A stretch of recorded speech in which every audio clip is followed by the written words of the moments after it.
Well, hi, I'm just back from holiday, and how better to celebrate than talk to Rosemary McGinnis, the doyenne of HR, but actually you're called the Chief People Officer of the Weir Group. You know, I prefer that to HR. I really do. Human resources, bit outdated, don't you think? Totally Anyway, agree. over to you, enough of me.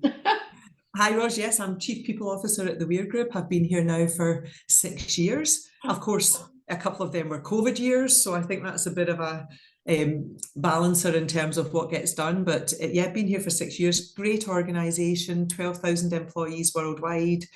And actually, a lot of people think of Weir as a great Scottish company, which it is. We were founded by the Weir brothers over 150 years ago. But actually, what we have in Scotland now is just our headquarters with about 120 employees. So most of our colleagues are out in over 50 countries around the world. So although I sit in Glasgow some days, actually most of my work is outside Glasgow. So, yeah, I'm always hearing of you jetting off on some flight somewhere. Where were you saying the next one was Bangalore? That Bangalore, sounds yes. absolutely wonderful. So tell me a bit about the travel. Oh, the travel before COVID, I have to say, was pretty excessive. We were on planes all the time. Whereas probably I've always worked in global businesses in my career, but Weir is a truly global business, and we certainly as an executive team and as the people leader um, travelled a lot before COVID. COVID brought that to a grinding halt. And I have to say, since then, we're back to travelling, which is such a joy. It's the only way I can interact with our colleagues around the world. I've got to go and visit them, but it's more balanced than it was. And I think for two reasons. One, it wasn't particularly kind to the environment, how often we were all jetting around the world. It certainly wasn't kind to our profit margins because it's expensive, but also it's better for our well-being. So I think we've got a nicer balance now in terms of travel, which I love, but also managing that within the month, so we're not really crazily jumping from one time zone to the other.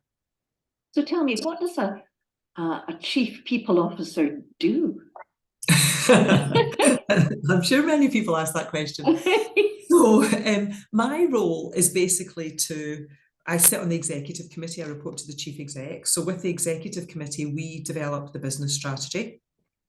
My role then is to say, well, if that's the business strategy, what capabilities, skills, and experience do we need in the organisation and the people in our organisation to deliver that strategy? What do we have? What are the gaps? And therefore, what does it mean to have the capability going forward? So that can be a lot about, talent acquisition, bringing in the skills we need. Certainly, it's about talent development, and we have a strong commitment to develop the workforce, so we have a workforce fit for the future. It can also be partnering with organisations, outsourcing, and that's a big part of it. But the other part of it is having the right culture and values, embedding the way we work, the way we do business, being authentic. And I think in my role, making sure that all our people practices and processes sit very much alongside the way we want to do business. So when you think about the performance management system, for example, we made a change last year to make it about performance conversations. We wanted it to be less about the paperwork and the process and Oh, more about rich and meaningful dialogue. That's what our colleagues wanted. And joy so of joys. so that's the kind of thing. It's about, well, we need a performance management system, but how do we have something that fits the business strategy and fits our culture? So that's my role, and I have an HR leadership team around the world, and our role is to deliver that people strategy, implement it. I mean, the culture piece interests me. I've been working with an organization with 120 people in it. That's like your head office.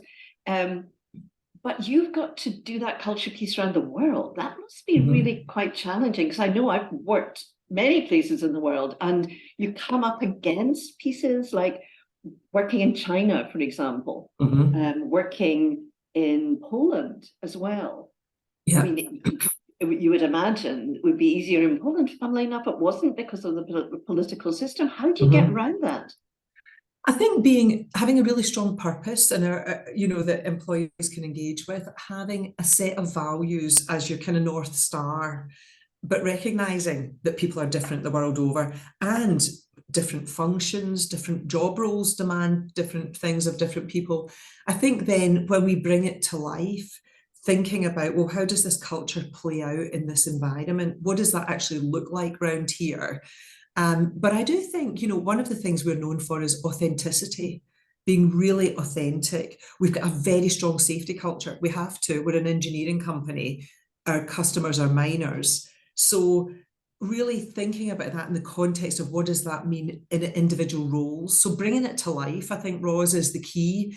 It's not saying one size fits all. It's saying if our tenant is around safety first, what does that mean for me as a chief people officer? What does it mean for one of our engineers on a client site? And really helping them relate to it, so it's not a straitjacket, but actually it's quite liberating, because at your core it helps you navigate what the right thing is to do in any circumstance. That's interesting, because I kind of wondered if there would be little oases around the world of Weir Group culture, in a desert elsewhere around them. Well, what's interesting, I think COVID really brought this to life. Talk about, we were committed to doing the right thing in the communities in which we serve. So so an example would be for us that we wanted to get our employees access to vaccines as early as possible. But when we discussed it as an executive, we were really clear that we would never jump the queue. So it might be in one market that we could buy private vaccines, but if in that market healthcare workers hadn't been vaccinated, or key workers hadn't been vaccinated, we would not jump the queue. We would make sure that anything like that was available in the market to the people who most desperately needed it. A lot of our workers were key workers and continued to work through COVID. And for them, when we got access to vaccines, we offered it to their families, and we really I think we looked after the communities. So that's doing the right thing, but being very thoughtful about it. So people have a lot of pride in the organisation. And ultimately, in today's war for talent, of course, compensation matters, but I think culture is king. It always has been, but now people want to belong to an organisation that they trust and that demonstrates its values. And that's having higher currency now, I think, than ever before. That's right and proper. Fabulous. So tell me about your career. Let's personalise this. Where did it all start? How did you get where you've got? And give me the warts and all. The warts and all? Yes, because we see you now at this highlight of your career, but there must have been kind of draggy bits and of course their downsides. Yeah, and I think so I started my career in the hotel industry, which is a fantastic industry for anyone. We first met. We did. Indeed, all those years ago in the Albany Hotel in Glasgow when I was working for First House 40. Terribly trendy at the time. It was, and that for me was, I started off in line management as a trainee, but in line management. And, I don't want to take too long on this, but actually I do think having a line management grounding, particularly in hospitality, it's a bit like retail. We have young supervisors, young leaders who are kind of thrown in at the deep end a little bit, but it certainly means that you learn your craft as a leader. And you learn how to take responsibility at a really young age, which I think is learning on the job for me is everything. So that really suited my learning style. It was a great place to work. It's highly sociable. So really loved that. And my first real opportunity to move out of Glasgow came with a project to transform the front office. It was the first time of using computers in hotels, really. And with that came an opportunity to move south. And I managed, I was a rooms division manager, I managed accommodation at that time. We were leading the programme of work, but we had trainers and techies working with us. And so that was the first time when I had any responsibility for training and learning, which I really enjoyed. Coming off that project, I then moved back into general management and became a deputy general manager of a hotel down in the Northwest. And with that, deputy general management job title came personnel and training. And of course, I knew about training, and I knew about personnel as a line manager, but not as a functional expert. But that was the job. So I inherited that responsibility. So it was no great master plan to move into HR. It was literally by chance. Really enjoyed that. And in actual fact, again, another opportunity came up to focus on management development for our international hotel group. And I applied for that. And Trust House Party was a great employer in terms of, if you've got potential, we'll help you build the skills to do the role. So I moved down south again and started my HR career proper, I think, then, and got to move through different roles and test the different disciplines with HR. So leadership development was the start. I then was pretty weak on employee relations, really. So I moved into the London Hotels division as employee relations manager. Baptism of fire is probably a big part of my career, but I moved in there, and I spent, when I think back, I spent every Monday morning in the Employment Tribunal in Croydon. I dealt with all sorts of employee relations issues. Nobody can faze me now. When people say you'll not believe it, I will. I most definitely will. I have seen it all. So great job. And I did some regional HR roles. So great training in all the HR disciplines. Benefited from every restructure that happened in the organisation, and then got to a stage where I thought, if I'm serious about a career in HR, I need to move out of this organisation. I'd been in THF at that point for 11 years or something. So applied for a couple of jobs and joined a business process outsourcing role, Williams Lee, which is, again, when you and I reconnected, and I know you came absolutely. and work with the leadership team there. And that was, I had worked internationally before, but that was a really international role, small business. It was the first time of doing the top job. Definitely many occasions where I thought, what the heck am I doing here? Imposter syndrome reared its ugly head on a few occasions. But so let me just, what does that feel like, and how did you overcome that? Because we use that terminology now a lot nowadays. How did you overcome the imposter syndrome? Well, I think, first of all, reminding myself that this was, by comparison, a really small business. And although it was going through a lot of transformation, I could do transformation. And so when they were asking me for advice, the thing that I was dealing with was, I was the end of the HR chain, whereas in THF I had all these wonderful mentors and people I could go and bounce ideas from. I was kind of like the person that had to say, this is the way I think we need to do it. But actually, I use the term imposter syndrome. I don't particularly like that term. I think actually I just had to remind myself that, first of all, I do know more than anyone else around here about HR. I do have a great network of people that if I really don't know the answer, I can call any one of them and they'll support me in my thinking. They'll partner with me. And there quite often isn't a 100% right answer. It's the best answer, the best decision you can make with the information available to you at that time. So I kind of stopped being so hard on myself, and I decided that I would do the best I could. I would make sure I was well informed. I would be sensible and intelligent in my thinking, but I wouldn't look for perfection. And nobody else was asking for perfection in reality. I mean, perfection is such a killer. I mean, psychologists would call it self-compassion. That you're being kind to yourself. Yes. You're cutting yourself some slack. Yeah. Exactly. Great. But a tough part of that organisation was adjusting to the resources available. I'd worked in this organisation that was huge by comparison. So, and it was an outsourcing business, so margins were really tight. They're tight in the hospitality industry. They were really tight in this business. So it's all very well having a vision and a strategy, but when it comes to implementing it, really ruthless prioritization. What will make the difference around here?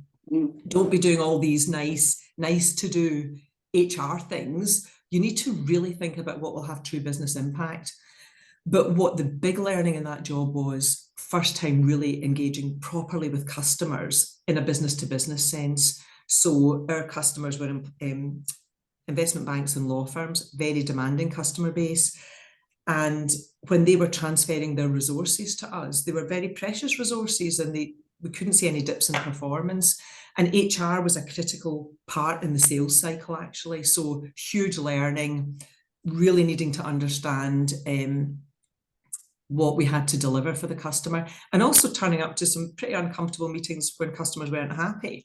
And that's not something you would typically do in an HR role. So it was great, really, really great learning. And through that organisation, we partnered with a business in the US. The very short version is that I ended up being seconded to the US for what was a year, and ended up being 4.5 years. Again, huge opportunity, jumping in at the deep end. Loved every moment of it. I have to say there was a really important lesson in the first year, which was around burnout, because I was still dealing with a lot from the UK business. I was traveling a lot in the US, based in New York, but starting really on a Monday morning on the West Coast and coming back through Chicago, and all sounded very glamorous, but it was completely exhausting.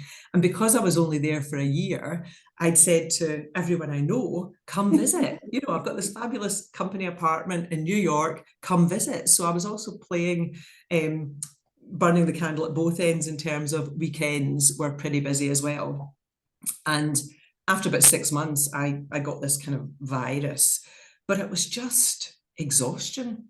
You know, it was really, I was just trying to do too much, and it really took the feet from under me, and made me really reflect on this is not good for me, it's not good for the business, and I'm setting a terrible example. So I was really going to ask you what was one of your, or some greatest learning that you experienced. It sounds as if that was one of it. How did you get out of that burnout mode? What did you do? Well, I spoke to my boss and said, this is what I'm doing. And to be honest, because I was flying, you know, you forget that New York to LA is almost as far as Glasgow to New York. You know, you've got you've got 3-hour time zone difference. You've got, all that travel and everything. And I just don't think that he realised that I was doing quite as much. And although I'm kind of joking about the weekends actually were the time I needed with friends, because I hadn't really taken the time to make a proper friendship group in New York either. The people that I socialised Monday to Friday, if I was ever in New York, were work colleagues. So yes, there was a lot that I had to do, and just make some commitments to myself. It was in my hands. No one else was driving my schedule. So I had to start looking after myself and fit back in yoga and walking and whatever else that kept me sane, to be honest. So I think it was a good talking to myself and getting support, getting affirmation from my boss, I suppose, that I didn't need to be doing that. I didn't need to be working like that. So that was a lesson. The other lesson that I brought forward to dealing with any other people moving overseas is you need to get the kind of domestic side of things sorted out. Opening up a bank account was so challenging, you know. wow, things like that. We need to help people do that stuff so that they can get on with the job they're there to do. And I moved on my own, which brought some of the challenges, like, you know, particularly overworking. But I think when we move families, partners, spouses, kids, whatever, we do need to make sure that we need to look at the whole package and make sure that everyone gets settled, so that the lead person, the employee for us, can do the best work that they're there to do. And we need to help them. We need to invest a lot in settling. I use the term family, but I mean that in the broadest sense of the word, because of course we have very different groups of people moving now. It's not the traditional man moving and the trailing spouse, I think, as many of the women were referred to. Trailing spouse. Oh, yes. How pejorative. I know, exactly.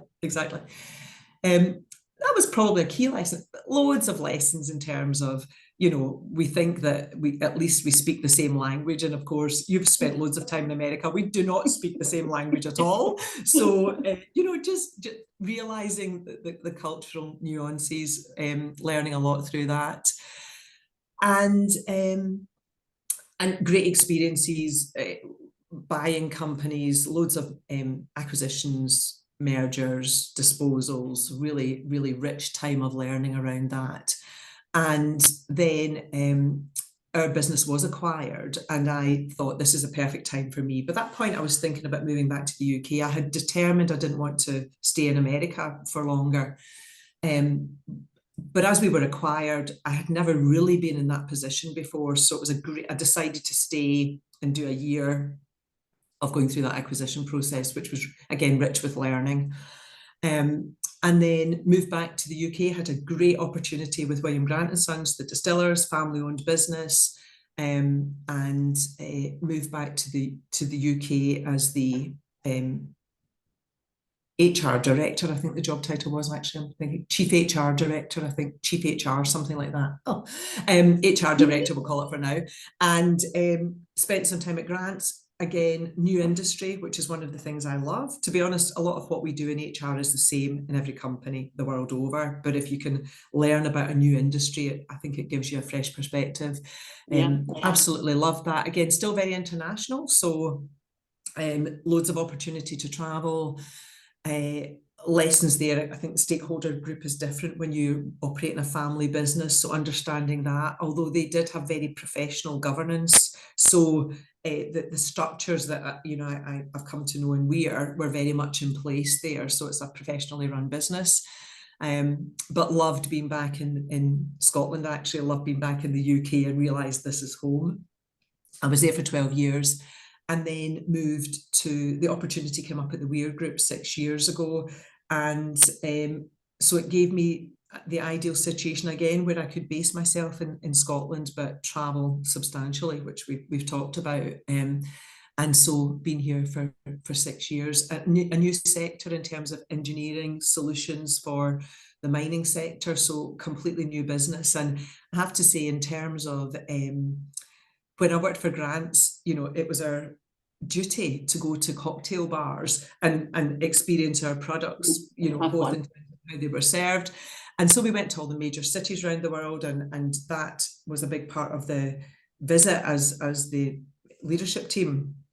In Weir, we go to, foundries, and I'm looking at, I'm going to Salt Lake City.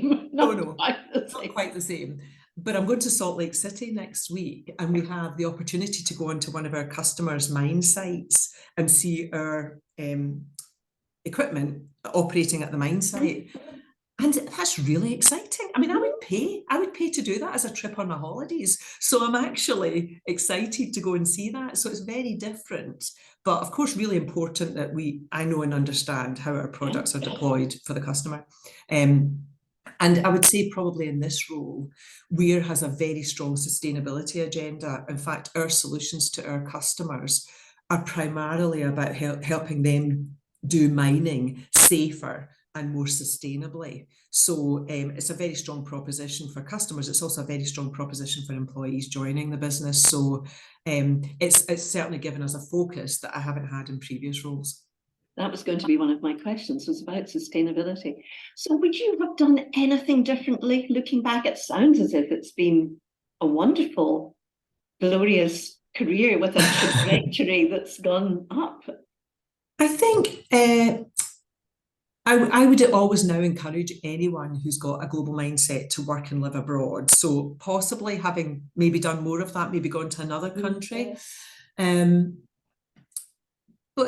no, I mean, I think there's learning in everything you do. And as long as you take the learning, it will lead you to the next opportunity. And I think, if the opportunity is right for you, you would then seize it. So of course, I look around and I see people with great careers and I think how interesting that they did that. But, we can only fit so much into one life. So, right. Yeah. So now that I've got you here, tell me a bit about diversity and you're taking it, because here you are traveling globally, seeing, I mean, I'm particularly, as you know, interested in women in leadership. How is it going worldwide? How's the UK doing versus that? And what do you think makes the major difference in all of that agenda?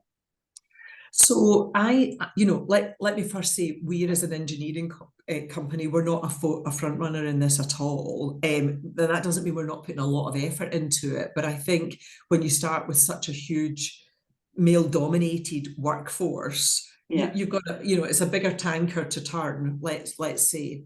I think there are some really wonderful examples of organisations doing this well. Professional services. If you look at the PwCs, Accenture, Deloitte, a lot of the law firms, Pinsent Mason, I think are doing a great job. So I think that professional services have managed to get there quicker because the pipeline of talent coming out of universities, of course, a lot of women apply to be in the law and accountancy. So I think that that's really enabled them to make a really great strides, and they should be absolutely recognised for that. I think for us, what I would say is we had a chairman in Charles Berry, and now our new chair, Barbara Jeremiah, very committed to board diversity, and I think we've got a fantastic board. We've now got a female chair, the first female chair in the history of Weir, and we've got both ethnic and gender balance on the board. So great job there. At the executive and the exec minus one, we're not doing so well. And it's partly because when you have so few women, so about 18% to 20% of our population at all levels is female. So if you think about it, when you get to only 20% at a senior level, one or two women moving really nudges the dial. So we know we need to get those numbers up. We've done a lot of research into what's going on in the organisation. And to be frank, it's primarily about hiring. We just need to attract more women into the organisation. We also need to retain them, but we're not seeing a retention challenge at this stage. It's more about bringing them in. And so I think the keys for us are making explicit commitments, which we've done internally and publicly, really driving ownership and accountability. And so now down to exec -3, every leader has a diversity goal as a personal objective. In our case, it's mainly gender focused, as you would expect, because that's the focus that we need to have. But if somebody has a gender balanced team, then we would be looking at other dimensions of diversity, ethnicity, social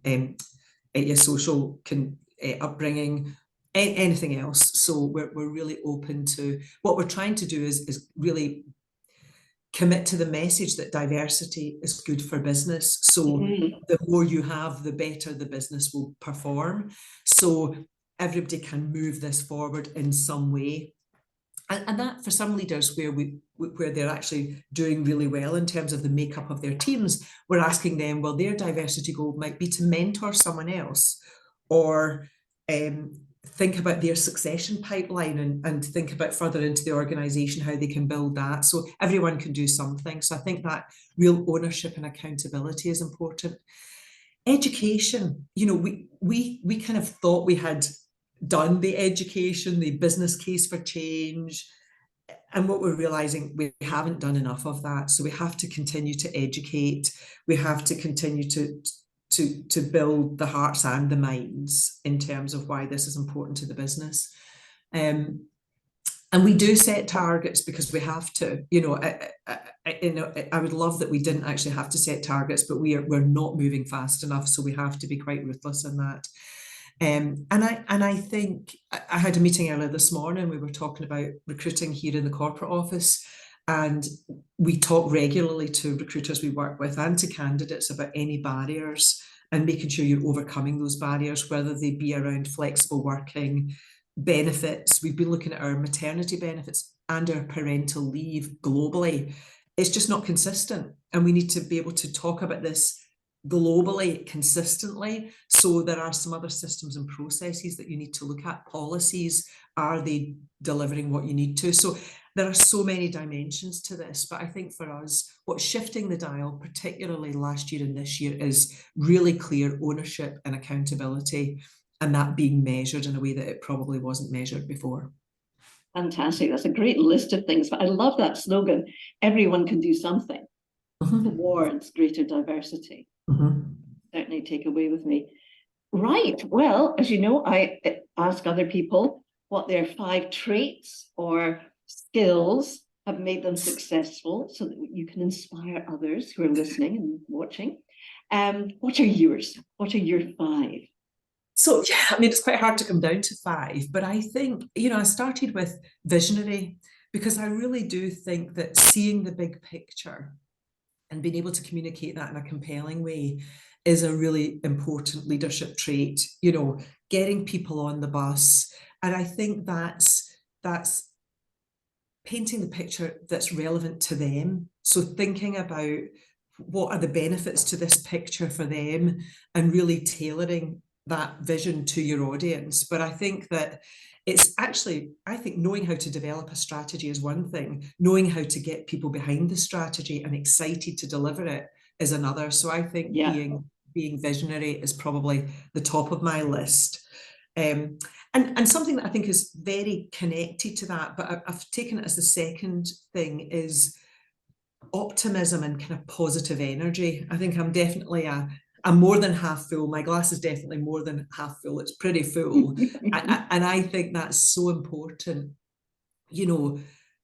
It helps people. It can be so energizing for the team, but particularly through times of change, when it gets really, really tough, thinking about the progress you've made, even if it's not the progress you intended, really acknowledging, recognizing where you are, but also throughout my career, building that positivity in others. I remember having a coaching conversation with someone in grants, and when I left that evening, I met her in the car park and we were getting our cars to go home, and she came over and she said, "Rosemary, I just wish I had as much confidence in me as you have in me." And I thought, well, how do we work on that? But I was really pleased that she saw the confidence I had in her, and that was helping her move forward. So I think if you can be positive about people's contributions, it really lifts them up, and that's a great thing to do. It's got to be balanced with empathy. If somebody's having a really tough day, me charging in, telling them the world is fabulous is not going to cut it. So balance with empathy, but generally, I find that optimism lifts people and brings them with you. The third area was really around managing ambiguity, particularly in this kind of volatile, continually changing world where the sands are shifting all the time. And in fact, there is no constant anymore. I think I thrive in that environment. In fact, I'm not very good. I'm not very good at maintenance or the status quo. Actually, that's another thing, just going back to my career, I have to be aware of when that happens, when I've achieved what I think the big priorities are. If we get into maintenance, I have to move on. I won't be at my best in a maintenance role. So I think managing ambiguity, but also helping others through that. And I think that takes quite a lot of self-awareness, because because I don't really worry about change. I'm up for it. I have to sometimes temper that a bit so that I don't undervalue the voice of others who are concerned about the change. I actually still need to hear those voices if I'm hoping to move forward. So but role modeling how, in a chaotic situation, when there's a lot happening, sometimes just role modeling, how do you just put a breath in this? How do we just get a moment for reflection? And maybe going back to the earlier point, and how do we have the confidence to make the best decision we can with the information available to us at this time, and know that we'll give ourselves a break if we have to change that decision at a later stage. So, but I think that managing through that ambiguity is a definite strength and a trait that I've demonstrated throughout my career. Fantastic. So was that the lot, or are there No, more? I think they were the top 3. So I think then willing to speak up and speak up for those who don't have a voice. And I think often we know that in meetings, men speak up more than women. I remember there was a survey, it was like 2.5 times more than women. And also, I think this was a study, and this is maybe about 4 or 5 years old, where they found that if the first question was asked by a woman, more women were likely to ask questions. So if you're in an open forum, a meeting, so one of the things sometimes I do is I will really actively encourage that the first woman, Absolutely. and certainly if I'm holding the mic to go and ask for the first question, I will try and take it from a woman, because I think it's better. The more voices you hear, the better. So, and sometimes advocating for people who don't have a voice for whatever reason. So it takes courage, but I sometimes think that makes it sound bigger than it is. Sometimes I'll say to people, you don't need to offer an opinion, just ask a question, and you'll probably ask the question that is on everybody's mind. So being prepared to speak up, I think, is a trait. And for me, the final trait that I think has epitomized my career journey is seizing opportunities. And I say particularly to young people, if you get an opportunity, and particularly if you feel a bit nervous about it, that's the opportunity to go for. I mean, obviously don't put yourself so far at your depth you can't perform. But I think so many times I said yes before I really thought about it. I just said yes and then thought, my goodness. And that applies to big career moves. It also applies to someone, you asking me to do a podcast. My answer will be yes before I've thought, what on earth does Ros actually want to talk to me about? Somebody asking you to speak at an event or join a panel or whatever. Just say yes. And you'll build the muscle. You'll learn how to cope with that discomfort and thrive in it. So seize every opportunity. And I think that will give you a rich career. That's a great 5, Rosemary. Just let me summarize. Being visionary, seeing the big picture. And I love the fact that you talk about HR or people being on the board, because lots of boards don't have that there. Mm-hmm. That's so essential to make sure that the talent is there to deliver the strategy. Optimism, absolutely. And I love the fact that you talk about individualizing your message, because you said that culturally as well. And that, I think, is a really sophisticated way of doing business, is that personalization. Ambiguity, I love that, knowing yourself that you're not a maintenance person, you're a spearheader. And that is fantastic. It's asking me to reboot, and I'm going to say, no, I'm not. I hope that didn't come up. Maybe it did. Not the time. And I think, yes, speaking up. I mean, not only do women not speak up enough, they sit at the back of the room. Mm-hmm. I notice this at all times when I'm talking at conferences. And I say to the women, come to the front, come to the front, because then I can ask them questions and get them involved. So what is that? We need to speak up and come to the front. That's another slogan. And then seeking opportunities. How absolutely marvelous, grasping them, being nervous and doing it anyway. How fabulous. Listen, thank you so much for the chat, and speak to you soon again, I hope. Speak to you soon. Yeah. Bye. Thanks, Ros. Bye-bye.